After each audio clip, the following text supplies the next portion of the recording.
हिरण्यवर्णां हरिणीं सुवर्णरजतस्रजां चन्द्रां हिरण्मयीं लक्ष्मीं जातवेदो बोलो वैकुंठ राम भगवान की जय।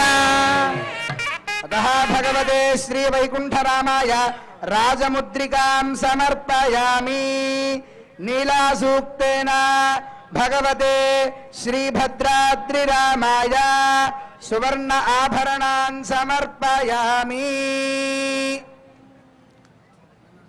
తరువాత రామదాసు గారు చేయించినటువంటి చారిత్రక ప్రసిద్ధమైనటువంటి ఆభరణాలు పత్సల పతకము, రామమాడ, చింతాకు పతకమని వరుసగా స్వామివారికి, అమ్మవారికి, అలాగే సీతామహాలక్ష్మికి కూడా సమర్పిస్తారు. అందుగా ముందుగా సమర్పించబడేది పత్సల పతకము. ఈ పత్సల పతకము మనకి బుధుడు అధిపతి పత్సకి, బుధగ్రహ శాంతి కోసం చేస్తారు. నా విష్ణు పృథ్వీపతి అన్నట్లుగా అలాగా విష్ణు వంశలేందే రాజు కాదు అనేటువంటి దాన్ని చెబుతుంది మనకి. అటువంటి దాన్ని ప్రతీకగా ఉన్నటువంటి పత్సల పతకాన్ని స్వామివారికి ఇప్పుడు సమర్పించబోతూ ఉన్నారు. ఓం నీలాం దేవీం శరణమహం ప్రపద్యే సురసురసే నమః స్తోమత్రయస్త్రిగం శే భువనస్య పత్ని వివస్వత్పాదే అభినవనాహి హృదవదే ఆవిరతే పయస్వతేరంతిరాజానో అస్తు ధ్రువాదిశాం విష్ణుపత్న్యఘోరాస్యేషానా మనోదా పరిశ్రోతపాయస్కంధుపానామాతా అభినో గృణాతు दिवो धरणः पृथिव्या अस्येषा जगतो विष्णुपत्नी। बोलो भद्राचल रामचंद्र भगवान की जय।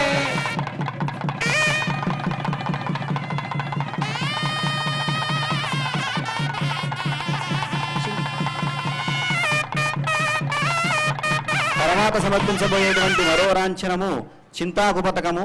సీతమ్మకు చేయిస్తే చింతాకు పతకము అని చెప్పినట్లుగా ఇందులో కెంపులు కనపడుతూ ఉంటాయి మనకి. కెంపులు ఎవరి గ్రహానికి శాంతి కోసం ధరిస్తారయ్యా అంటే రవిగ్రహ శాంతి కోసం ధరిస్తారు. అమ్మవారి నక్షత్రం ఏదయ్యా అంటే ఉత్తరా నక్షత్రము. అటువంటి హారాన్ని అమ్మవారికి సమర్పించడం విశేషము. ఓం నీలాం దేవీం శరణమహం ప్రపద్యే సుదరసుదరసే హరిణీం సువర్ణరజతస్రజాం చంద్రాం హిరణ్మయీం లక్ష్మీం జాతవేదో మమావహ నీలాం దేవీం శరణమహం ప్రపద్యే సుదరసిదరసే నమః త్రయస్త్రిగం శే భువనస్య పత్ని వివస్వత్పాదే అభినో గృణాహి సవితరాధిపత్యే వయస్వతేరంతిరాజానో అస్తు ధ్రువాదిశాం విష్ణుపత్న్యఘోరాస్యేషానా సహచోయా మనోతా బృహస్పతిర్నాగరిత్యోతమాజస్సంభువానామాతా అభినో గృణంతు భక్త రామదాస వరద గోవిందా గో. రాముడు ఉంటారన్న దానికి నిదర్శనంగా నిలిచినటువంటి చిహ్నము ఈ రామమాడ. అటువంటి రామమాడని లక్ష్మణస్వామి వారికి సమర్పిస్తూ ఉన్నారు. మహాదేవ్యై చ విద్మహే శ్రీభూహత్యై చ ధీమహి తన్నో నీలా ప్రచోదయాత్.